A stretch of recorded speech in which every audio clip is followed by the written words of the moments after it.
We are ready to start our next session of 1 Million Cups. Please stand in so that 1 Million Cups know we out here and also enjoy our new slide deck that I created. You so fancy. Well, you know, you fancy. Wait, I'm gonna try it out. Bless you.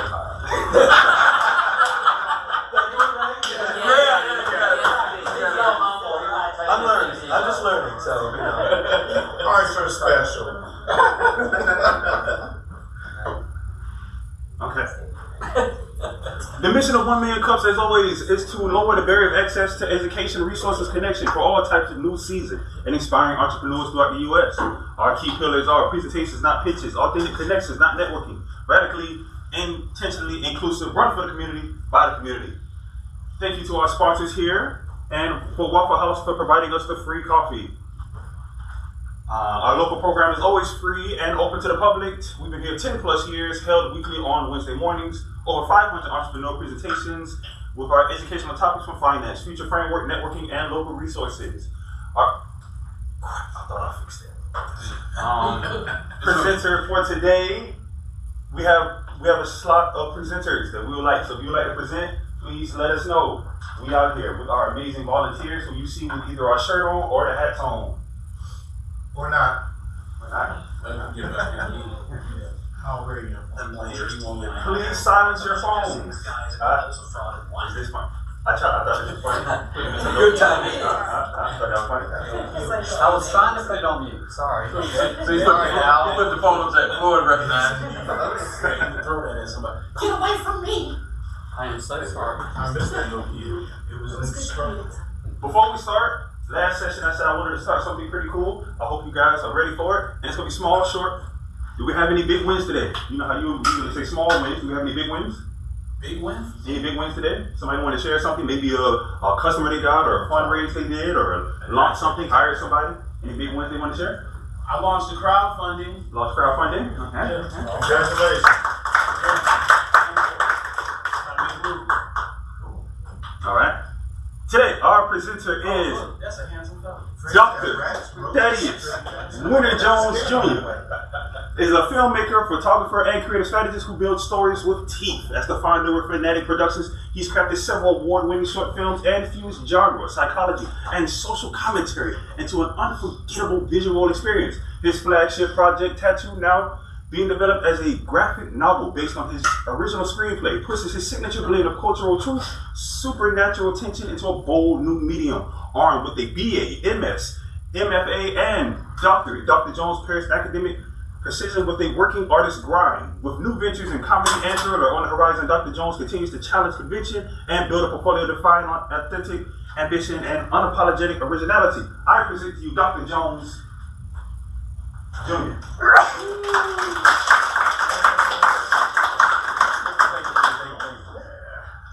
Yeah, I assure you it's me. I promise you. That's just a great student that took my picture for me. It might not look like me today, because I deal with a lot. How y'all doing? How y'all doing? Good. All right, good morning. A little energy this morning. My name, as the slide implies, is Dr. Jones, but most people just call me Thad. Y'all know me, I'm around all the time. I'm going to give you the 6-minute presentation. Can I get 6 minutes on the clock, please? So I can Got you. All right. No, I'm going to call it. I know you will. All right. So, how I tell everybody else, how we coach people to do this is 2 minutes about who you are, 2 minutes about why you do what you do, and 2 minutes about what it is that you do. So, 2 minutes about who I am. I am the child of people that did not want a creative in the family. They wanted a teacher, a doctor, or a lawyer. And so I railed against that my whole life. I dropped out of college. As long as I'm going to do this life, I'm going to do it my way. And eventually, you have that moment where your parents go, I told you you were going to teach. I do teach. So I just went the long way around doing it. I wanted to be a filmmaker. I wanted to be a creative. I always had propensity for those things. So, you know, I was a kid that was a drama nerd. I was in the streets doing pantomime. I know it's hard to believe now. I had dreads down my back. I was that guy. And I always just thought self-expression would be my bag, right? I always wanted to have a camera in my hand, and so I started out as a photographer. I did that in high school for a while. became a photographer assistant, and drove all over the state taking sports pictures, soccer, baseball, and all those different things. And, as things happen, I met a young lady, and a lot of that stuff went by the wayside. And so for 10 years, I dropped out of college and did a whole bunch of other things that we're not going to name here. But eventually it led me back to having to get to a crossroad of what am I going to do now? I had exhausted all my family's grace, sleeping on their couch and borrowing money, and can you pay my cell phone bill, and just all of that grind. And so I was at a place where I was trying to get my life together. I had just come back from Job Corps, and my mom was like, "You can't come home. You got to figure it out." And so I was living in Estill, South Carolina, where I got a job after I came back from Job Corps, and I started to put my life back together. And I understood something in that moment, that you only get this one life. It's got to be yours. And the things that you want to do are not going to come to you. They're not going to fall in your lap. You have to actively get out there and work for them. And right around that time, I started to figure out what I was going to do. I got a kid. And I started to feel like a hypocrite. Because how are you going to tell your children to go out, chase their dreams, be whatever they want to be, and you have never done it? You settled, you took the road that was easy. And so I started building my life back together. I got a job at McDonald's again. I got a job at Super 10 stocking. I walked. I did all these different things. And eventually, I walked my way back to college with a lot of help and grace from other people. And once I got back to college, I said, have you ever been, who's underage? Anybody underage in here? Okay. Yep. Yeah, Floyd. All right. Many times when you are drinking and you've done it to excess, you get on your knees by that porcelain throne and you go, "Oh God, please, I'll never do it again. Just let me make it through this," right?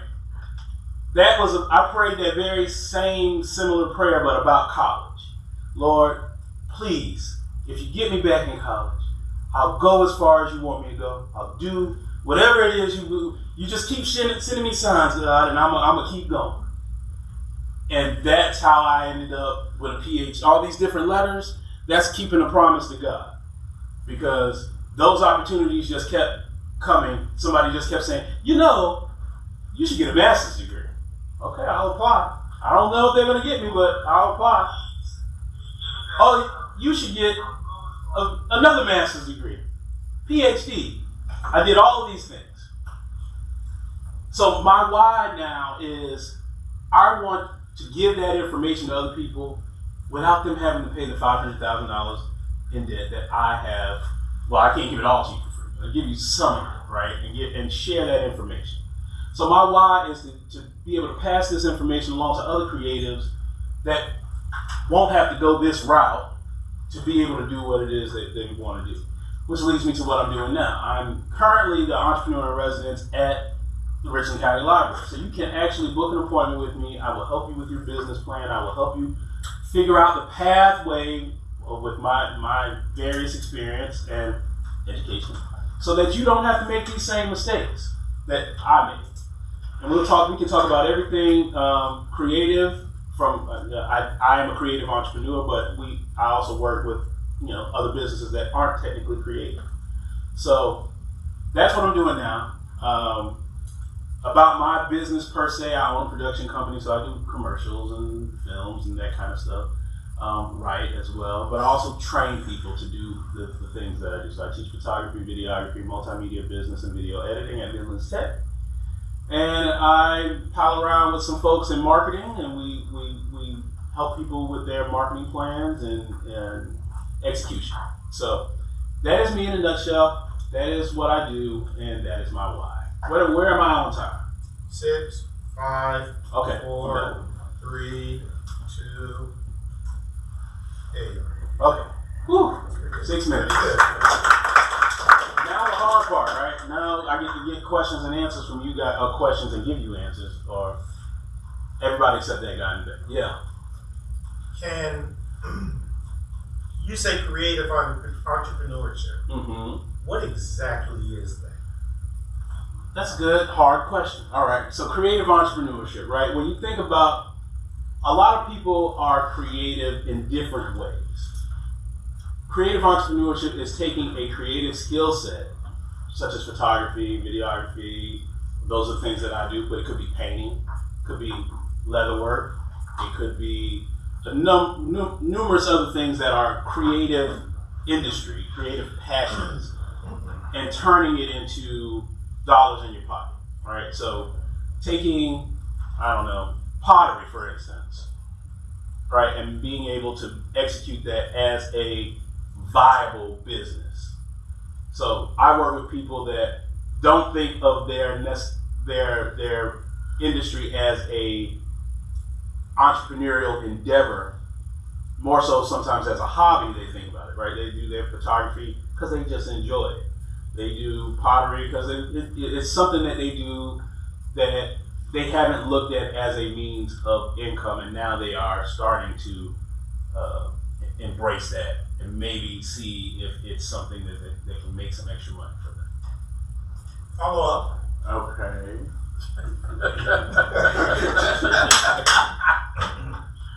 So, Yes.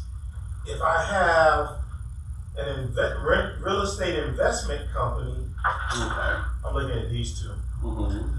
Why would I come to a coaching or schedule a coaching session with you if you're focused on creative and entrepreneurship? Great story. That's why the answer is a great story, because people don't buy from just because you think you have something they need. They buy your story, and every business has a story. Most of you aren't telling your story, and if you are telling your story, you're putting yourself as the hero of the story, and you're not solving problems for your customers. You're not putting them in a position to see how you are actually solving problems for them. So booking a session with me allows us to discuss, one, your story and how to present what it is that you're doing in the best light for your potential audience. And that's something that a lot of businesses struggle with. And that is also the creative aspect of a lot of businesses, is how to, that leads directly into your marketing. So how you speak to other people is the creative framework, right? Because if you just tell people you're selling houses, I'm selling plots of land, yay. Unless I know the need, right? Unless I know that I need this from you, there's no, what makes you better than Alton or Ron, or why do I identify with you versus someone else? And so that's the big key, is we shift perspectives. Yes. So to add to what you're saying, there's been a big trend recently with people trusting. People aren't buying from logos or from brands anymore. They're buying from people. Mm-hmm. So if you notice, like, there's a lot of like CEOs and founders of companies that are becoming more storytellers, right? Where people are trusting the founder, trusting the CEO of the company. That's right. Right? And then I want to buy from you because I follow these things that you do, or whatever it is. That's been, on a personal level, I've also been starting to create content, which is extremely uncomfortable. And I'm 40, so doing TikToks wasn't part of my. Wasn't on the bingo card this year. Yeah, I didn't think that was going to happen, but it is. So yeah, I think storytelling's and I've come full circle, after being an entrepreneur for like 12 years. I felt like storytelling is a very big component. People fall in love with the story. They kind of root for you, right? Root against you. Watch, even if they're rooting against you, they're still watching. They're still watching. Yeah. So it's still something that's grabbing attention, which attention is what you're trying to get. Attention is the new money. Yeah. Right? Yes. Let me throw two examples on there, big ones. If you go and search for the CEO of Burger King, they had a problem. The logo wasn't a problem. Burger King was the problem, because people associated with an inferior product. So the CEO took ownership of the product and became is now synonymous with it. So you have people. He gave out his email address. His real email. Yeah, and responded. Yeah. So he did that. The young man at Red Lobster, their new CEO. Yeah, he's really good. Those are huge examples of CEOs taking ownership of the brand, of actually guiding and creating the story that they want you to have around the brand and what they need to be known for going forward. And those are good examples of like negative perception of a brand, Mm-hmm. right? You know, the whole Red Lobster was, what was it, the endless shrimp is basically Red Lobster, and kind of put it in its, you know, Ran in the came back ground. to life. Yeah. And that CEO is just, and the way that he does his storytelling, you know, and he does have the pedigree, he's got his background. The key is authenticity. Yeah. Right? The key for any story that you're going to tell is being your authentic self. Yeah, I can come up here and try to be something different, but it's not going to pass the smell test. Somebody in the room is going to go, I don't know. Something doesn't seem right. You might not be able to put your finger on it, but you can tell when someone is not being themselves. You can tell when someone is fake. Right? We all can. And when you're dealing with a business, that's even more important. I just had a call this morning from a transmission shop. I've been dealing with car issues on top of car issues. I'm getting ready to name them on top of car issues. And it seemed like behind every wheel I got behind the car would die. And I was literally going, is it me? What am I doing? We got a brand new, new to us, Terrain, 2019. It started acting up. So it was under warranty. We took it to the shop. The shop said, hey, we can't find nothing wrong with it. Come get it. Because I got a van. Okay, well, check out this van. And the van had its transmission replaced 3 years ago. And the transmission was acting up again. And I took it initially to Amico, if y'all are not familiar. They're the transmission experts. So that's where I replaced it from. Well, they have it now. And I was dreading this phone call this morning. He called and said, and the guy on the other end of the line, his name's Taylor, he goes, Dr. Jones, why you sound like you don't want to talk to me this morning? I said, because I'm scared, Taylor, I'm scared. Because the transmission is about $8,000. And I was under the impression that I was not under warranty anymore. So he was like, I know you're going to give me some, I was like, you're going to give me some bad news. He's like, no, actually, I'm going to let such and such, I think the guy's name's Paige. I'm going to let Paige tell you what's going on. He built the estimate. Long story short, it's under warranty. Yes, it is. It's under warranty, and they're going to put some, it was basically low on transmission fluid. Mind you, let me tell you, they make these cars where you can't put anything in there anymore. But anyway, they're going to put some transmission fluid, they're going to test it again, and it's under warranty. Now, I said all of that to say this. Initially, they could have stopped and said, you bought your transmission, it's out of warranty, it's been 3 years, you need a new transmission. They could have taken that approach. But they went the extra mile, checked on the transmission, saw when it was in, I'm in their system, right? Customer service. They went and did some things above and beyond to the point where they even reached out and said, hey, listen, we want to put some fluid in it so that you don't void the warranty. If you authorize us to do that, then we'll do a warranty claim for you, X, Y, and Z, and move forward. Yes, please. $75 versus $8,000. Where do I sign? Do I need to? They sent me something to my phone and I approved it. You need to take the same approach in your businesses. Like the customer service aspect of your business is the biggest part of your business, because I promise you, people will take a bad experience that they have with you and they will tell everybody they come across not to deal with you, right? They will share their bad experience to ad nauseam. You can do everything right, and that one bad experience can really set you back. So it's always important to keep in mind that you are here to perform a service, even if you're providing a product.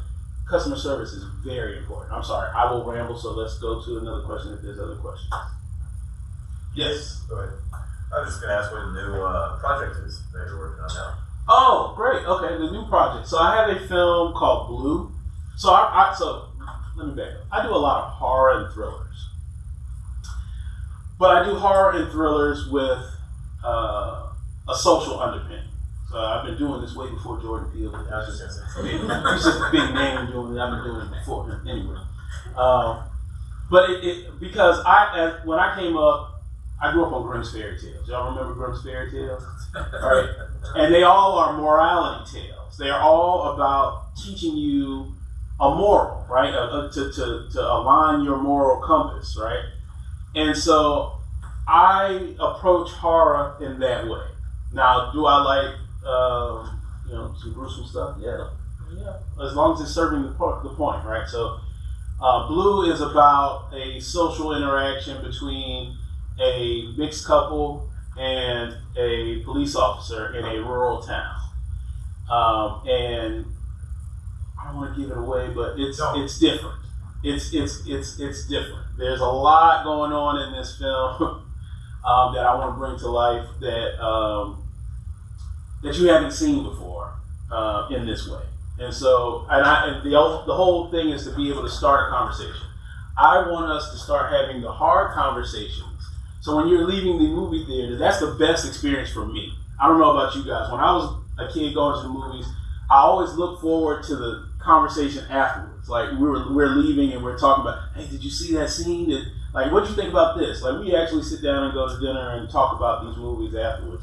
And maybe that's just me as a big drama nerd and film nerd. But I found that a lot of people want to have these kinds of conversations. And if we started having more of these conversations, it allows us to talk about things that we normally wouldn't talk about in that context, right? Because it's in a horror movie, not real life. And it's hard to have conversations about these topics in real life because we're affected by those things. But when you deal with it in a fictional space, now you can kind of forge an opinion that's not necessarily that you're so close to. Does that make sense? So when I write, that's what I'm writing, and this is just one of the projects. I've got another one that's called The Shepherd's Debt, which is a faith-based horror film. And then I've got Tattoo, of course, which is being turned into a graphic novel about a man possessed by a tattoo. So I write a lot of weird things. So, and The Roost is on Tubi. So I've got a couple movies already on Tubi and Amazon and a couple things like that. Yes, Bob. I did a little reading about the whole thing about the storytelling. How do you structure them so you keep track of the characters and stuff? Are they like mind maps, or what do you do to keep them straight? For me, my process is probably not as laid out as some other people. I'm pretty organized though. Once I start with the end in mind, and I build a character based on what the ending image is. So how I came up with Blue, I saw the end in my mind first. I was like, damn, that'd be a dope movie. And then I reconstruct, how do we get there, right? And so I work backwards. What does this character need to be to end up in this place, in this time, in these circumstances? That's just how my mind works, and I see it in my mind. So the character is built basically in reverse to lay that out. And then what do I do to keep track of that? I keep notes on my phone. I do voice notes. Because a lot of times, you get the idea for something when it's the least opportune time to write it down. I'll be driving along, or you get into that. Your mind is kind of in a drone mode, and then something will pop in, and I'll just go. I won't say her name, but hey, assistant on the phone, take this note, and it goes into. I have a story page of notes, probably about 90 different movie and story topics that I just keep adding to, and then when I need a new project, I go and look through the notes. Oh yeah, I remember this, and start that way. Yes. Because you're a creative type, I'm more creative on design, product design. Mm-hmm. How do you create mood boards or inspiration? Where do you pull from?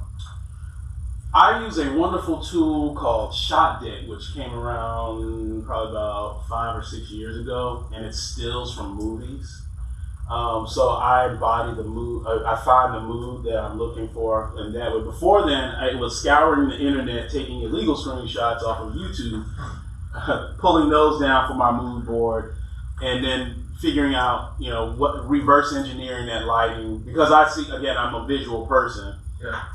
And so a lot of what I see does revolve around the mood and the characters and what their colors are and what their palette is and all that and what that says about them. So I go deep into that psychology of color psychology. I don't know if you're familiar with that, like, you know, pink can make people angry and that kind of stuff.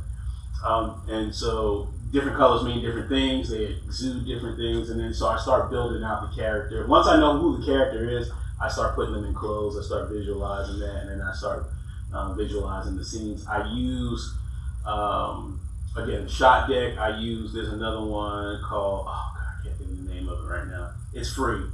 I'll find it afterwards, but it's like a free mood board that you can just load everything into, and it's like a digital space where you can just put pictures and stuff. Yeah. Okay.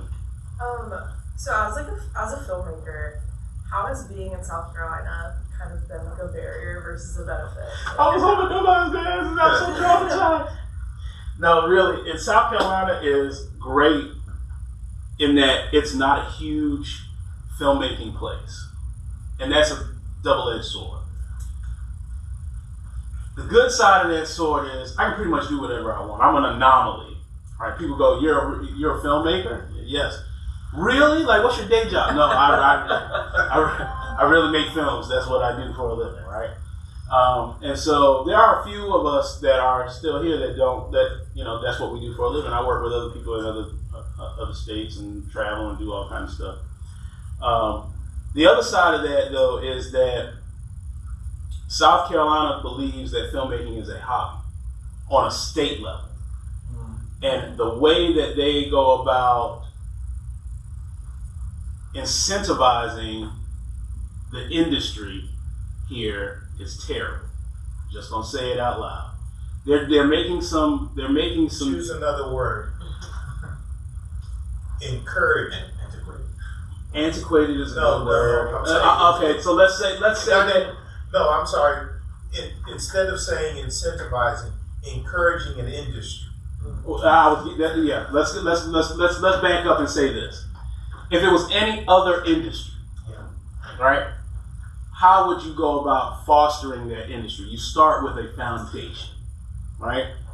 If we are going to bring, let's say, Scout Motors, we have to have a foundation of workers, right? We have to have a foundation of people that can actually do the job that's necessary to build these cars. The same is true here. The foundation needs to be laid in a way that the folks here, and this is what they've done correctly. What I think they've done. This is what I think they've done correctly. They've seeded the ground for folks to understand how to be production assistants, how to work as gaffers and grips. Right? And these are what we call below the line jobs. But they have not created. This is where they can improve.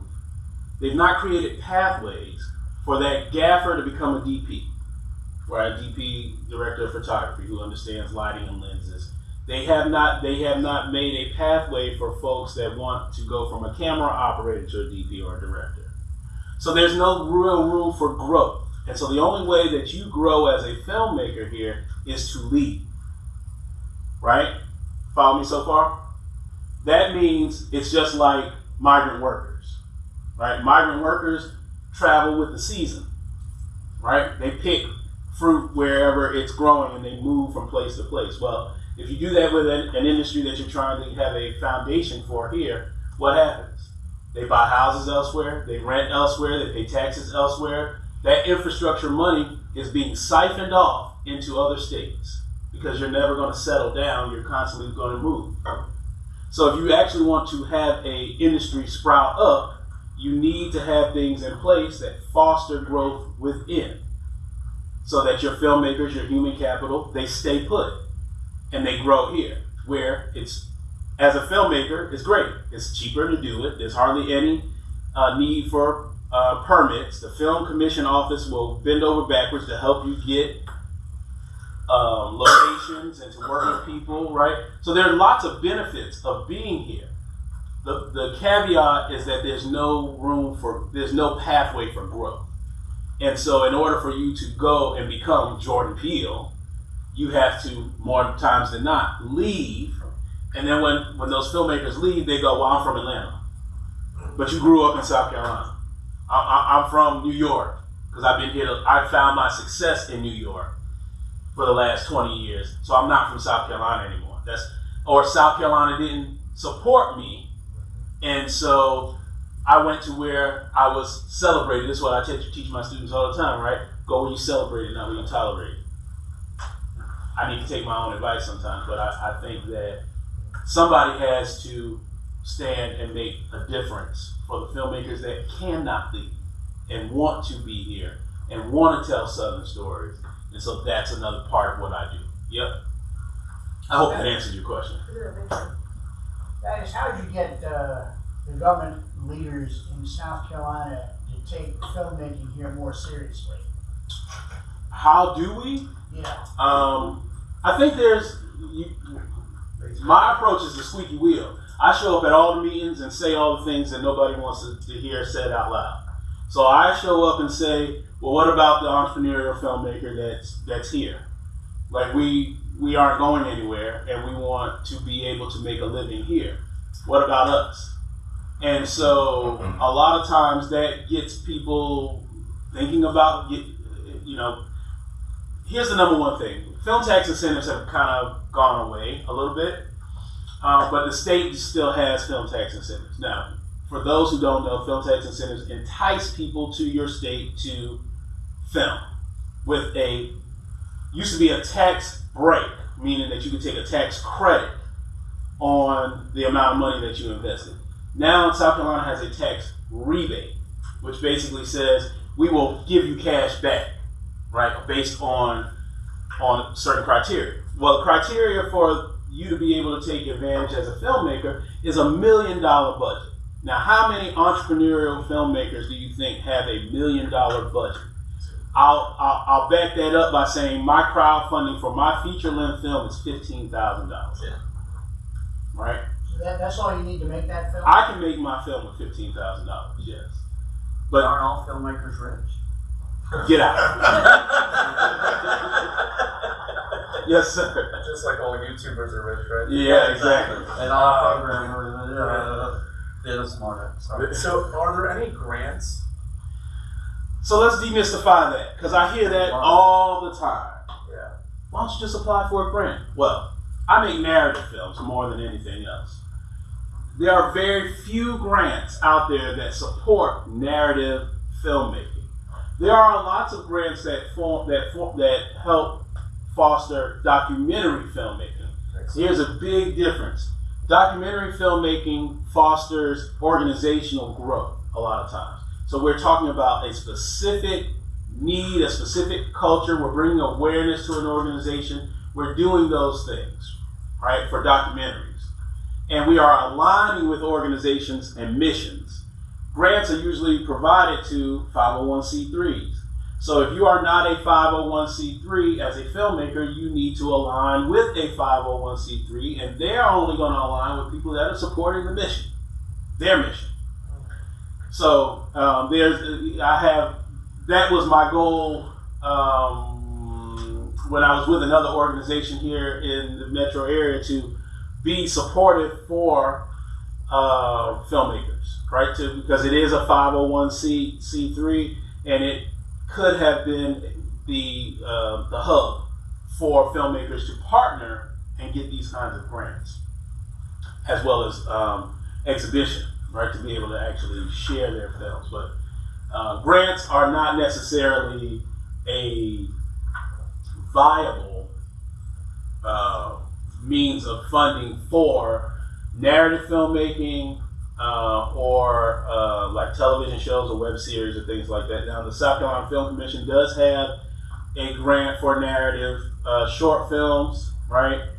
And they are doing a feature-length one called Long Lens now, which is in its first year now.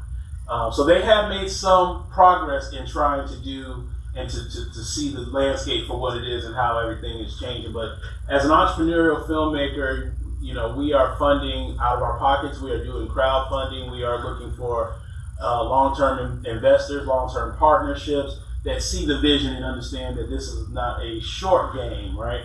And you cannot short film your way into riches, right? Short films are calling cards, right? So you can go and make a short film for $15,000 and get into a couple festivals and make that run for a year or two. Or you can take that same $15,000, figure out how to do it in a feature, as a low budget feature, and actually recoup that money. Yep. You danced around financing. I think, and this is important for us, all of us in the room, there's a model though of small investors supporting entrepreneurial films, independent filmmakers. Mm-hmm. That's the same, what to the young lady's question about South Carolina, what's missing is we very seldom see pools of small investors get together. Mm-hmm. You know, you see the big investors, but we never create these small investment groups that are $100 a month, $200 a month, and they fund any kind of industry. Mm-hmm. I'm not just talking film, I'm talking about, say, anyone in this room. Who in this room could use some funding? So there's a couple of reasons why that doesn't happen for film. Each film is a business of itself. Yeah. Right? And if you're calling for investors, that means you now need SEC approval. Okay, you have to go. You are offering an investment. You need approval from the government to sell this equity in your property, in your IP. That is a huge barrier for most people, right? This is why they go the crowdfunding route, because when you go crowdfunding, you're saying exactly, hey, I'm going to give you a poster for your $10, right? And your $10 is going to go to me filming this film. That is the extent of your relationship with most of your investors, or most of your, I don't want to call them investors, most of your campaign contributions, right? Because they are giving that money to you. But no, you and I are going to argue and disagree. We're not going to argue because the facts is the facts. These are facts, ain't the facts. That limit is low, is high. What limit is low? That you have to register with the SEC. Anytime that you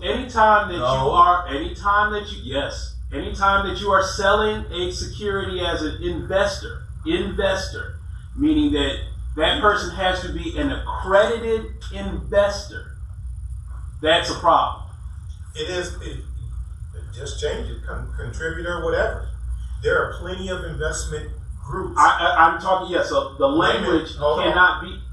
Hold on, there are plenty of investor groups who have done this for stocks, Mm-hmm. who have never had to register. They are not investors. Then there you go. I mean, well, we're using the wrong word. Maybe what you're saying, you're talking about offline investors. Yeah. Right? Something that's not technically official. It's not an official investment, so you can't call it an investment. You have to call it something. You can almost form it as a quasi-trust, but it's not really a trust. But it can exist because it has existed. The churches do. Nobody is saying it can't. It's about the language, right? Yeah, the language. I'm doing it right now. To your point, I've already started that. But you are not an investor. We are partners. We are going into an endeavor together. Well, then but that's. But again, I'm pointing out. I'm pointing out the difference because people who start this and don't know, they're going to say, "I'm looking for an investor." That's the common language that people will use. And once you say that, you open yourself up for someone to scrutinize. Oh, you're running an investment? Do you have SEC compliance? Do you have X, Y, and Z?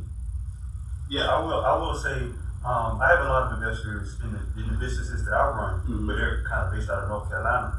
But then it's like, now that my company's in the midst of starting a venture capital fund, now we have to go to the SEC to do that. So it's kind of like a two different thing. Yeah, it is. Mm-hmm. There are levels to invest in. Absolutely. And we can call it partnerships, but it's what we need as a small business community. We need, what we're relying on is grants and government when it's not going to arrive. I totally agree with that. Totally agree. Yeah. So I'm not in the film world, full disclosure, so I don't know a tremendous amount about that space. But being in the startup world, there's a couple different paths you can go down. You can bootstrap your startup, which is what I'm doing today. Yep. You can raise outside capital, right? Yep. Outside capital could be people like angel investors, Yep. right, which are wealthy individuals, right? And you can have not that you want to do this, but have a party round with a bunch of them, right, to raise a lot of money that way, where people are throwing $25,000, $50,000 each. And then you've got like micro VCs, right, and then you've got venture capital, which is your institutional investment, those kinds of investors. Is there maybe a path of like, almost like an angel style investor or like a syndicate or something like that people do? Yeah, so a lot of people are using, we talked about this last week, which is Republic. Okay. For filmmaking, right? And they're using the traditional crowdfunding campaigns. But as far as here's the caveat with venture capitalists, right? And anything you're doing with angel investors that are they're looking for what? They're looking for an exit, a return on investment, right? Yeah. I can't tell you when a film is going to make a return on investment. It's a risk, right? And we are leveraging everything to that risk-wise that we can, so that we have the best possible outcome in the next 5 years. Given that window, each film is about 5 years before we even start to see the profits, right? Before we start to see that money come back, and that means you have to have. Hold on a minute, Bob. I got you. You got to have a couple things in place before you even start to approach people. They're going to want to know, and this is another part of my business, they're going to want to know how you plan on getting that money back. What's the plan? What's the marketing plan? Right? What's the play? How you don't get into a festival, what are you going to do then? Are you going to do theatrical distribution? How many people have bought a DVD recently? Right? A very few people still buying DVDs, so you have to, the market changes. You bought mine, that's right. So the market changes, and you have to pivot based on where the market is. So right now we're going from DVDs to thumb drives. Still looks like a DVD in a case, but when you open it up, it'll be a thumb drive, right? You have to be willing to pivot. You have to be able to do those things, and you have to be able to show what we talk about as comps. What movies are out or have been out that are like your movie? What did they do? How much money did they make? And how long did it take for them to make it? So when I talk to an investor, a venture capitalist, somebody who wants to give us money, I have to be able to explain those things. Most filmmakers don't have that language because nobody's taught them the business of being a filmmaker. They've been focused their whole time in college on the creative side. They know their lenses. They know their lighting. They know their acting. They know their blocking. They don't know squat about how to take what they've made and turn it into dollars. So that's kind of part of what my other company, 5 Elements, does, is we bridge the gap between that. We help them understand what they're missing. Because you can have a great idea that nobody will ever see because you did not have a marketing plan. You did not have a way to get the money back that has been put into you. And so that's why we start with the low micro budget threshold of $50,000 or less, because the recoupment is a lot lower. It's a lot easier to make that money back than it is if I say I got $1 million, I need $1 million, I got to make $1 million plus before I start to see profit. That's not as viable. We got lots of questions. Okay, Bob, and then I'm working my way back up. Go ahead, Bob. Okay, I'd be very, there's 2 ROIs in at least as an investor to me, is a return on investment, as you mentioned, but also the return of investment. Mm-hmm. Now, in the real estate space, I know Ponzi schemes are actually kind of prevalent out there. I'm sure we know common people. Mm-hmm. Now, how do guys, to take an extreme, like guys like Spielberg, Coppola, those guys, how did they get started before anyone knew who they were? How did they assure their investment? You want the real answer? I give you the real answer. Good sales. Those folks had money. Yeah. They had money. Somebody that their parents had money, and they were able to invest in their child. We are talking about people that do not have that to start with. So Spielberg had money, right? Coppola And connection. had money and connect. They know, and so I'm not downplaying any of that. That does not take away from them being great filmmakers. The other aspect of that is it's who you know. They weren't in South Carolina. Well, South Carolina. Wait a minute, let's give him one that was. Spike Lee had no money. Right. Spike Lee took his student loan money, and his grandma gave him the extra money, and he filmed his first film that way. So this is a risky game for a filmmaker. I've spent more money out of pocket to put a finer point on it. I did not want to go and rent equipment because that made it really expensive to go and make a film. So I saved. The first cinema camera I bought was $15,000. Body, just the body, no lenses, none of that. I have 2 of them now.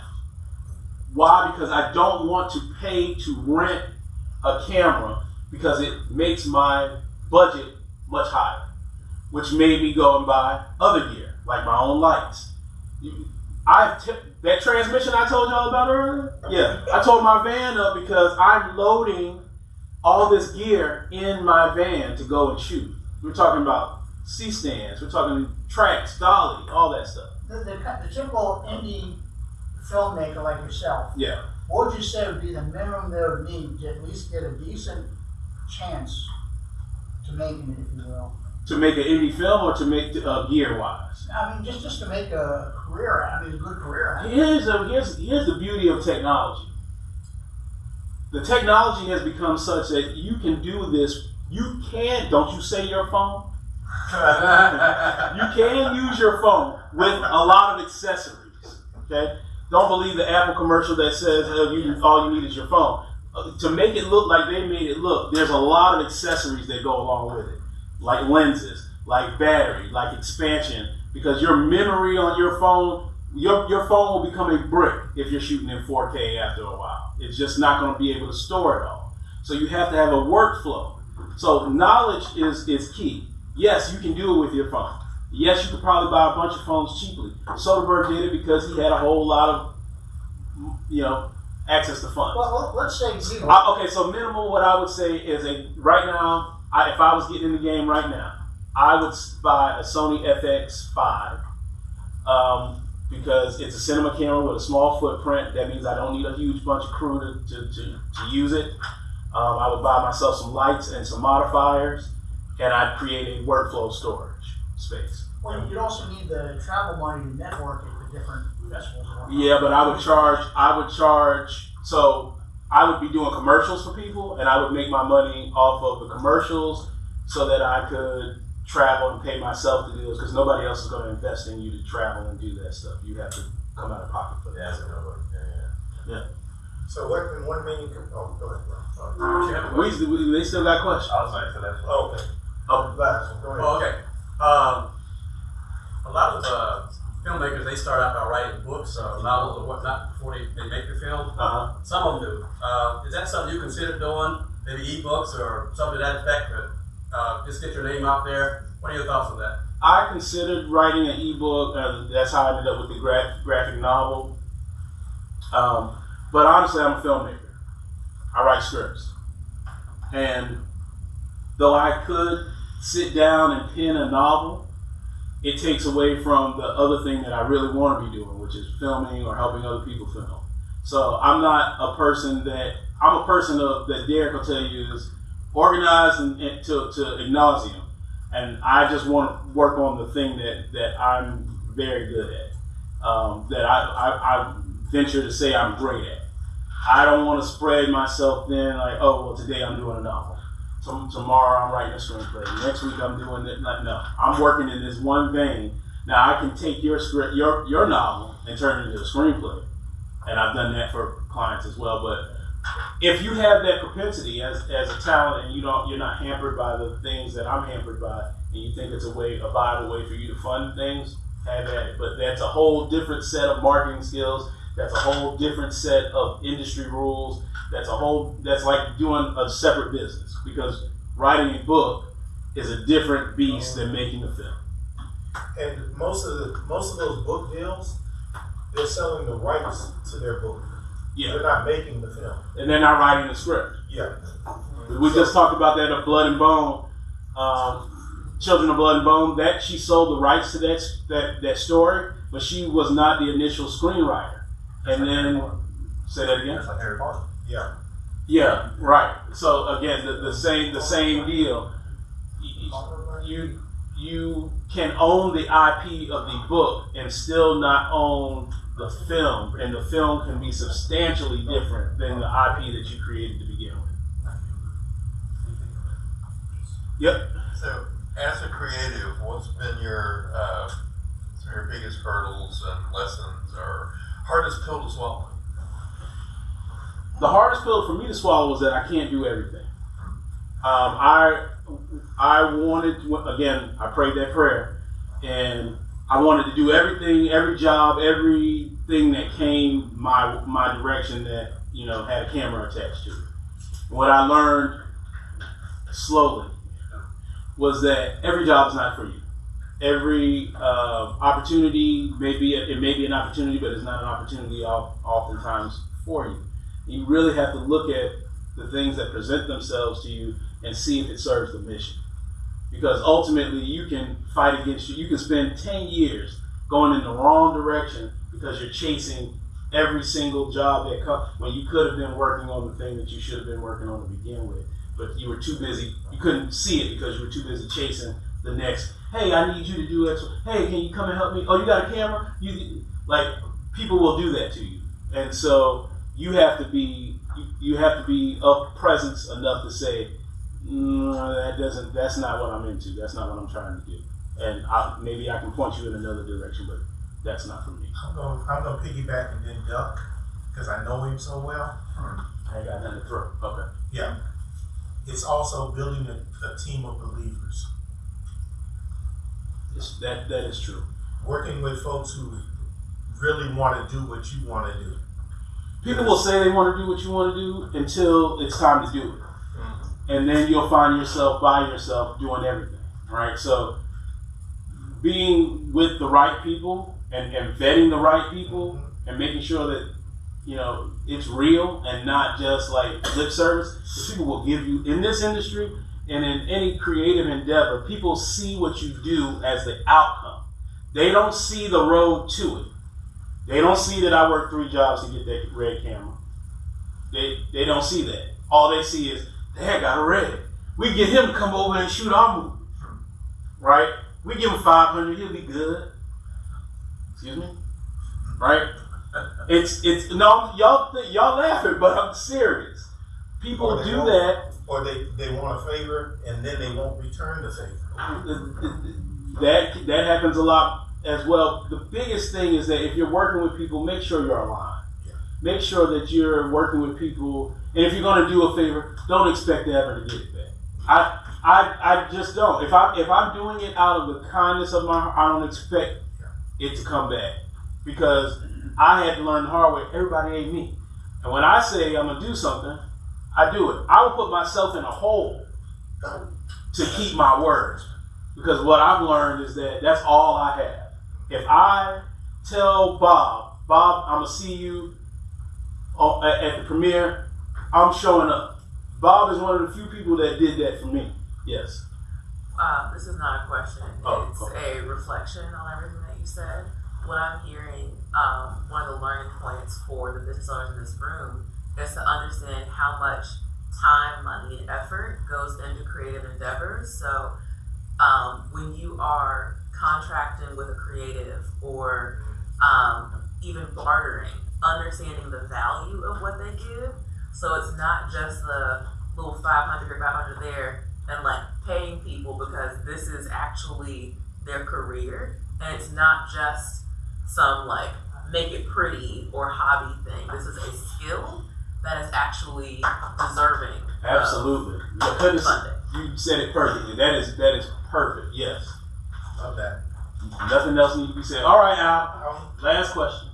With all the productions that you make, how can 1 million cups produce something for you? What I need 1 million cups to do is piggyback off of what the young lady just said. Is that know that creative entrepreneurship is still entrepreneurship. It's still valuable, right? And then come see me if you need you want to talk about it. You want to talk about your business. Come see me at the library. Make an appointment. I'm happy to talk to you. We'll get coffee or lunch. I've had a couple people already come through and see me. And yeah, I'm happy to talk. Yeah, and also let people know that you have a series of workshops that you're going to post I forgot. at the Richmond Library. Yes, so I have a series of workshops as part of the Entrepreneur in Residence. We're going to be talking specifically about building your story, how to tell your story for your business, how to translate that into marketing, how to do let's say cost-effective marketing and keeping track of the people that you've spoken with. I don't want to say cheap CRM stuff, but cost-effective CRM stuff. So we'll be building out those things. It's one a month. So the next one is next Monday. Tuesday. That's right, Tuesday. Sorry, the 18th. Yes, Tuesday 18th is the first one. Is the first one. What time? 6 to 7:30. Yes. So, and then if you're what? Title? What's the title of that? The title is building why your story matters. Basically, I don't have it verbatim. I wrote it down, but it slips my mind at this moment. But it's basically building your story. Why your story sucks. Is basically I think how I put it. So. Yeah, that's what I've got going on. That's what 1 million cups can do for me. Come show up at those things, and yeah, happy to be a resource. That's it. That's us for today. We have the room till 12, so you can hang out. Yep. Some of us have to leave. I'll be here for a while. Yeah. If you didn't get to ask your question, I'll be around. The other thing is, two of the interns with Tech Beans are here. Some of us. You're late, boy. You should have said something else. I tried. My phone. Never mind. It embarrassed me, so I said I'm gonna shut up while I'm not ahead. No, just some of us go to Tech Beans, and it's been a lot of help. So if you're trying to start a business, it's really good. It's a small group right now. But I'll tell you, every Tuesday I've gone, I've met somebody that's just been a great help moving things forward. So it might give you some tools that you need that you may not get here. This kind of extenuation, where that's more of a start and a focus of finding those people. I'm glad you restarted. Good stuff. I didn't, Sam did, and these two lovely ladies. Where It's been great. Every Tuesday at 8 a.m. I think that was Yes, very, and is very it at Point Innovation Center? Okay. Yeah, please come. We have a great group, and it's a lot of fun. We also have a larger monthly event happening next Thursday called Tech on Tap, featuring founding founder that works in Point Innovation Center, and it starts at 5 p.m. and goes till 7 p.m. And we got some happy hour and light bites and an awesome founder talk if anyone wants to join. You said that was next when? Next Thursday. Next Thursday. Yes. Third Thursday of the month. Thursday of every month. Yes, sir. I've been to the events a couple of times. Every Tuesday, 8 a.m. is Tech Beans. Guess what? Tech Beans. So it's just coffee and networking, chit-chatting, doing your thing. Al's been there a couple times. Got floored every week. Oh yeah. I got y'all. Oh yeah. You're breaking us out of our shows, Floyd. What would you do without you? Yes. On your podcast? Okay. Love it. Yes, please do. And I'm still interested in being part of the summit that you're doing next year.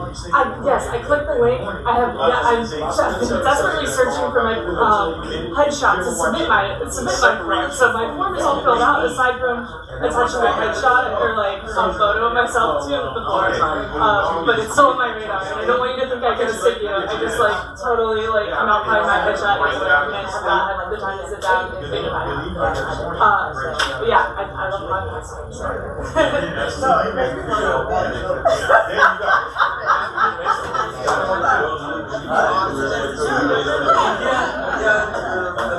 One of the